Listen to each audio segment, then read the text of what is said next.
Queridos amigos, voltamos agora analisando o artigo 33 da Lei 11.343 de 2006. O nosso assunto agora é tráfico de drogas. Vamos ver como a lei de drogas trata o traficante de drogas.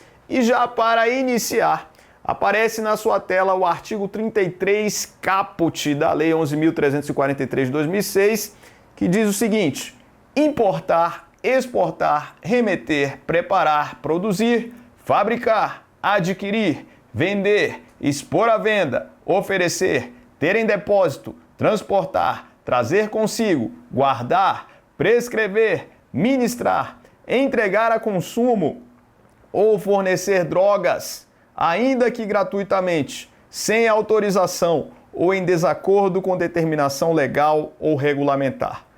Pena: reclusão de 5 a 15 anos e pagamento de 500 a 1.500 dias multa. Então, por enquanto, vamos ficar no caput do artigo 33, depois passamos à análise do parágrafo 1º.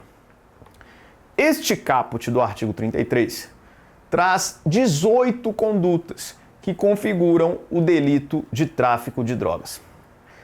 Por isso, vamos chamar esse artigo 33 de tipo penal de conteúdo variado, em virtude da variação de condutas previstas nesse artigo 33, uma multiplicidade de condutas que podem ser praticadas configurando o tráfico de drogas. E ainda uma característica que é igual à característica do artigo 28 que nós já vimos. Esse artigo 33 é um tipo misto alternativo.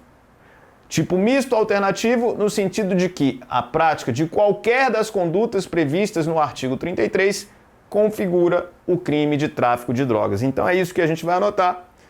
Trata-se de tipo penal de conteúdo variado, com multiplicidade de condutas, sendo ainda um tipo misto alternativo, porque a prática de qualquer das condutas vai configurar o crime de tráfico de drogas. Então, praticando uma ou outra, o crime de tráfico está configurado. E aí tome cuidado com o seguinte: se o agente no mesmo contexto fático, pratica mais de uma conduta prevista no artigo 33, ele responde por crime único de tráfico de drogas. Então, no mesmo contexto fático, ele transporta e vende, vai responder por um só crime de tráfico de drogas. É um entendimento tranquilo na doutrina e na jurisprudência. Crime único de tráfico se o agente pratica mais de uma conduta no mesmo contexto fático. Bacana? Então, algumas características são características repetidas em relação ao artigo 28 que estudamos, o porte de drogas para consumo pessoal. Então, não há necessidade de a gente detalhar, até porque quem acompanhou os blocos anteriores acerca do artigo 28 vai compreender perfeitamente. Assim como no artigo 28, o tráfico de drogas também constitui norma penal em branco. Aqui a norma penal em branco é heterogênea, na medida em que o Poder Executivo definirá quais são as substâncias consideradas como drogas.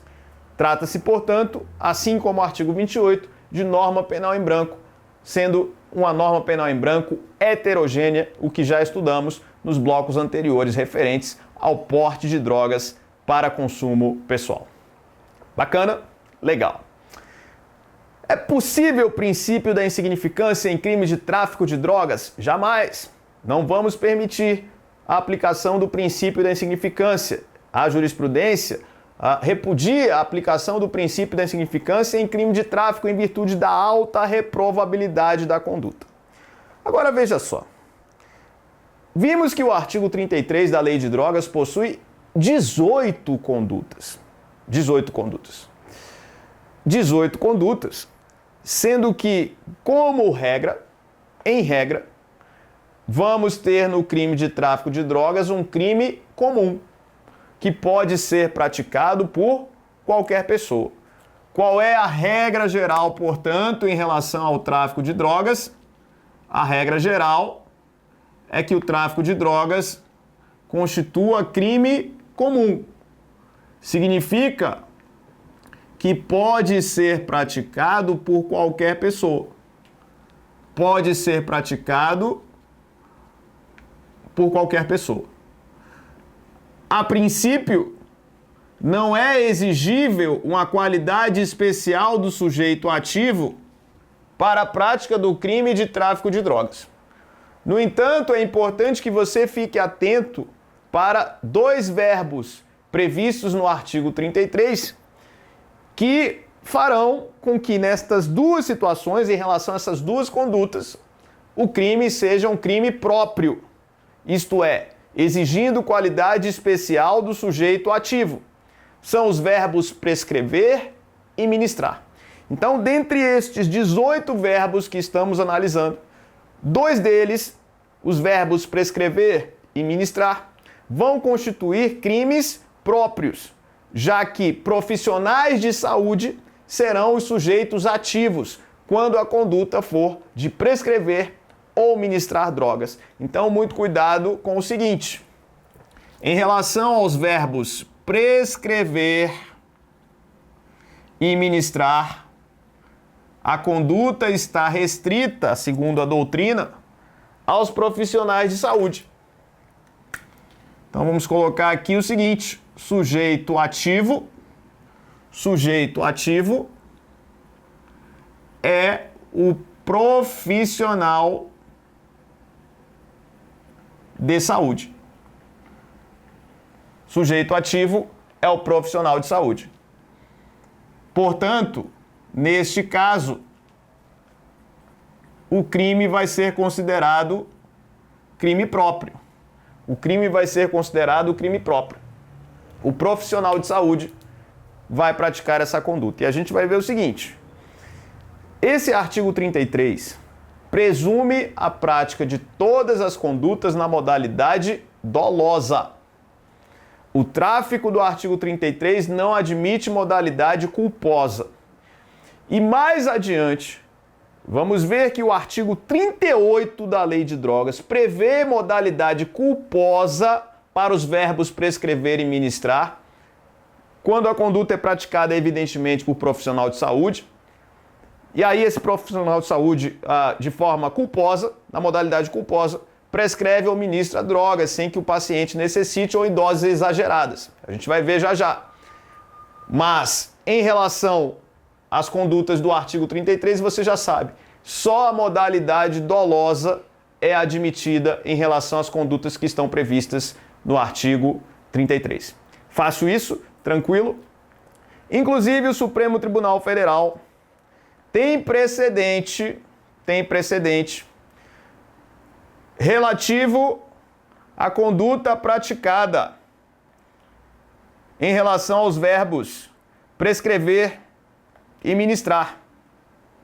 Então, olha que interessante, o STF julgou um caso interessante relativo a essas condutas de prescrever e ministrar. Olha o que disse o STF nesse HC, aparece na sua tela: tráfico de drogas e exercício ilegal da medicina. A turma, por maioria, indeferiu o habeas corpus em que o paciente formado em psicologia fora denunciado pela suposta prática dos crimes de exercício ilegal da medicina e tráfico de drogas. Lei 11.343 de 2006, artigo 33. Ao se fazer passar por médico psiquiatra e nessa qualidade haver prescrito em receituário médico o uso de duas substâncias sujeitas a controle especial da Agência Nacional de Vigilância Sanitária, Anvisa. A defesa sustentava que tais medicamentos não poderiam ser considerados drogas para efeitos da referida lei, pois incapazes de causar dependência física ou psíquica, e que a conduta do paciente de prescrever tais substâncias teria sido realizada uma única vez, o que poderia caracterizar em tese apenas o delito de exercício ilegal da medicina, sob pena de bis in idem.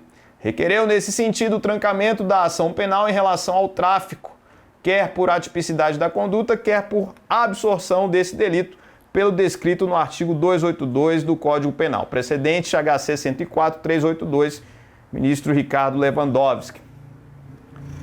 E aí o STF continua. Consignou-se que a peça acusatória demonstraria que o paciente, por diversas vezes, prescrevera substâncias sujeitas a controle especial relacionadas na lista C1 da Portaria 344/98 da Anvisa, Assim, ao enfatizar o disposto no parágrafo único do artigo 1º, combinado com o artigo 66, ambos da Lei 11.343 de 2006, entendeu-se não haver falar-se em falta de justa causa para persecução penal, pois a mera prescrição de substâncias controladas pelo Ministério da Saúde permitiria a formulação de denúncia pela prática em tese do crime de tráfico de drogas, Lei 11.343 de 2006. Artigo 1º. Esta lei institui o Sistema Nacional de Políticas Públicas sobre Drogas, SISNAD, prescreve medidas para a prevenção do uso indevido, atenção e reinserção social de usuários e dependentes de drogas. Estabelece normas para a repressão à produção não autorizada e ao tráfico ilícito de drogas e define crimes. Parágrafo único. Para fins desta lei, consideram-se como drogas as substâncias ou os produtos capazes de causar dependência, assim especificados em lei ou relacionados em listas atualizadas periodicamente pelo Poder Executivo da União. Artigo 66. Para fins do disposto no parágrafo único do artigo 1º desta lei, até que seja atualizada a terminologia da lista mencionada no preceito, denominam-se drogas, substâncias entorpecentes psicotrópicas, precursoras e outras sob controle especial da Portaria SVS número 344, de 12 de maio de 1998, Portaria 344 da Anvisa. E aí o STF continua, salientou-se que o potencial lesivo dessas substâncias teria sido aferido no momento em que foram incluídas na referida portaria, de modo a dispensar para fins penais exame pericial com esse objetivo. Destacou-se que o verbo prescrever integraria um dos núcleos do tipo penal em questão. Reputou-se ainda serem insuscetíveis de discussão na via eleita a controvérsia relativa ao número de vezes que a conduta teria sido realizada, a capacidade ou não de as substâncias gerarem dependência, a ocorrência ou não de dolo em relação ao crime de tráfico. Afastou-se, por fim, a tese de absorção do tráfico pelo exercício ilegal da medicina, por se tratar de espécies autônomas de delitos, sem que houvesse vinculação entre ambos. Vencido o ministro Marco Aurélio, que deferia o writ por julgar atípica a conduta do paciente em relação ao crime de tráfico, pois a denúncia claramente não teria mencionado droga a encerrar dependência química, mas apenas remédio controlado, cuja prescrição não seria apanhada pela Lei 11.343 de 2006. Mencionava que se esses medicamentos gerassem a dependência, o fabricante alertaria os consumidores. Então, HC 104, 382, julgado aí pelo Supremo Tribunal Federal. Então, temos no HC 104, 382 do Rio de Janeiro, o Supremo tratando aí da questão da conduta de prescrever e ministrar substância que está prevista como droga na portaria da Anvisa, da Agência de Vigilância Sanitária, portaria 344, e aí o sujeito que realizou essa conduta respondeu pelo crime de tráfico. E aí veja o seguinte, o Supremo deixa claro, se a conduta está na lista, está na portaria da Anvisa, não cabe durante o processo ficar discutindo se ela causa dependência ou não. Essa é uma discussão, segundo o Supremo, superada, pois quando ocorre a inclusão da substância na lista, já existe uma presunção de que aquela substância causa a dependência. Já houve um estudo anterior neste sentido. Então não é no curso da instrução, no curso da persecução penal, que a gente vai ficar discutindo se aquela substância causa dependência ou não. Está na lista da Agência de Vigilância Sanitária, existe, portanto, esta presunção, segundo o Supremo Tribunal Federal.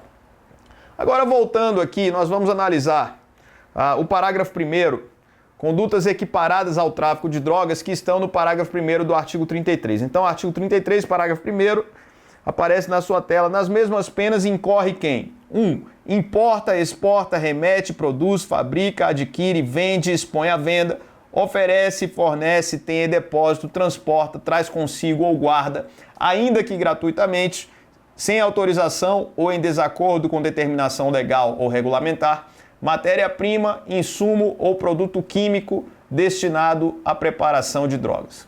Em relação a este inciso 1, podemos chamar a matéria-prima como, por exemplo, a planta que serve de matéria-prima para a produção da maconha. Quando falamos em insumo, estamos falando de algum produto que é utilizado na fabricação. Então, por exemplo, para a produção do crack, resíduo de cocaína é utilizado. E aí é misturado bicarbonato de sódio para que os resíduos da cocaína se transformem em crack. Esse bicarbonato de sódio vai ser considerado como insumo.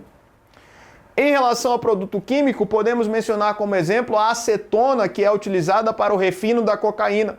Então o sujeito tem a acetona, que é destinada ao refino da cocaína, ele responde também por tráfico de drogas. E aí veja o seguinte, é importantíssimo que no caso concreto fique verificado que aquela matéria-prima, insumo ou produto químico é destinada para o tráfico, é destinada para a produção, para a fabricação de droga. Porque, evidentemente, portar acetona, portar bicarbonato de sódio por si só não é crime. Tem que ficar verificado no caso concreto que isso é destinado para a fabricação de droga. Olha o que diz o inciso 2.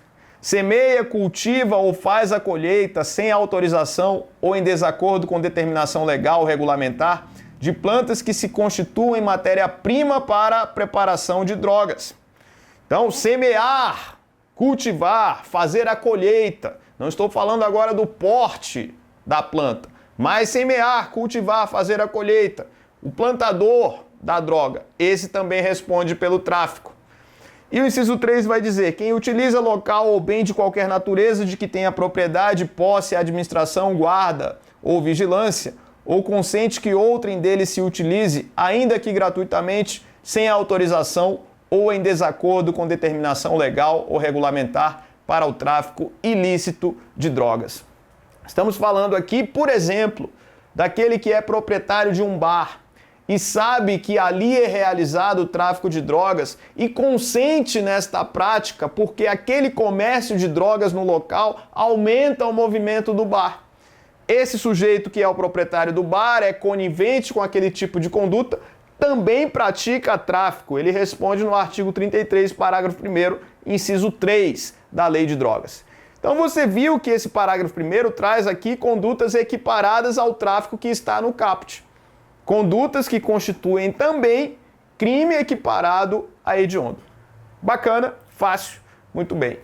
Agora a gente vai ver como está a jurisprudência do Supremo Tribunal Federal em relação ao delito de tráfico de drogas. A gente vai trabalhar agora com a jurisprudência do STF sobre o tráfico de drogas.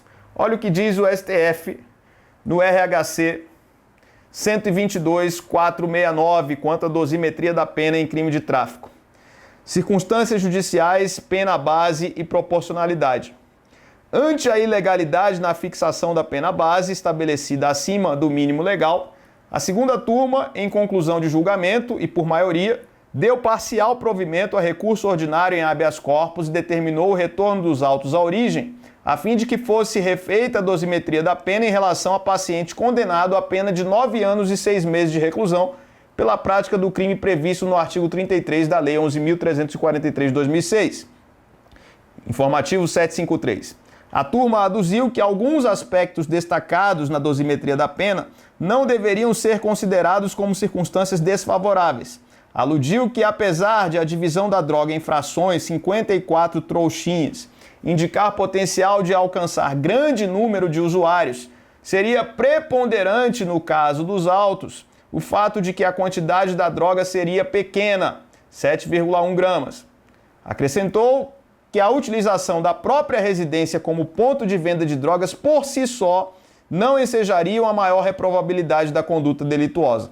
Ademais, ressaltou que o juízo sentenciante incorrera em bis in idem ao utilizar o fato de o réu estar cumprindo pena por crime idêntico para apontar a personalidade voltada para o crime e, simultaneamente, considerá-lo como antecedente desfavorável. Por fim, destacou que o uso contumaz de droga não poderia ser empregado como indicativo de necessidade de agravamento da reprimenda, visto que a conduta do usuário que vendesse drogas para sustentar o próprio vício seria menos reprovável do que a daquele que tivesse contato com as drogas apenas com o intuito de lucro. Vencidos os ministros Ricardo Lewandowski e Carmen Lúcia, que negavam provimento ao recurso por considerar que a fixação da pena acima do mínimo legal não se mostrara juridicamente desproporcional. RHC 122.469, Mato Grosso do Sul. Então, relatora originária, ministra Carmen Lúcia. E para o acórdão, o ministro Celso de Mello, em 16 de setembro de 2014. Então, veja uma sucessão aí de bis in idem praticados pelo magistrado sentenciante e o Supremo Tribunal Federal fazendo o decote de alguns excessos na dosimetria da pena. Outro julgado do STF no HC 112.736, Rio Grande do Sul, ministro Ricardo Lewandowski. Então, o STF diz o seguinte: habeas corpus, penal, tráfico de drogas, condenação, substituição da pena privativa de liberdade por penas restritivas de direitos, instâncias antecedentes, indeferimento com fundamento em circunstâncias inerentes à conduta criminosa, bis in idem, ordem concedida. 1. A circunstância judicial, mal causado pelo tóxico, valorada negativamente pelo Tribunal Estadual, é íncita à conduta delituosa, incorporada ao próprio tipo penal, não podendo, pois, ser utilizada como elemento hábil a indeferir o pleito de substituição da pena privativa de liberdade por restritivas de direitos, sob pena de indesejado bis in idem. 2. No caso sob exame, a ganância desenfreada ou o intuito de obter lucro fácil também está contido na conduta de comercializar a droga, de modo que não cabe invocá-lo para o fim de denegar a conversão da pena ante a possibilidade de novamente incorrer-se em bis in idem. 3. A quantidade de droga apreendida não se mostra suficiente para impedir por si só a substituição da pena corporal pela pena restritiva de direitos, tendo em conta principalmente o fato de o juízo sentenciante, mais próximo dos fatos, ter considerado que o entorpecente se destinava ao consumo pessoal do ora paciente. 4. Ordem concedida para determinar ao juízo da execução que proceda à substituição da pena privativa de liberdade por penas restritivas de direitos, julgado em 11 de setembro de 2012. Então veja como anda a jurisprudência do Supremo Tribunal Federal acerca do delito de tráfico de drogas. Então nós vimos aí alguns julgados importantes sobre o tráfico de drogas e vamos continuar falando mais sobre o crime de tráfico no nosso próximo bloco. Vamos continuar a análise do artigo 33 da Lei de Drogas. Até lá!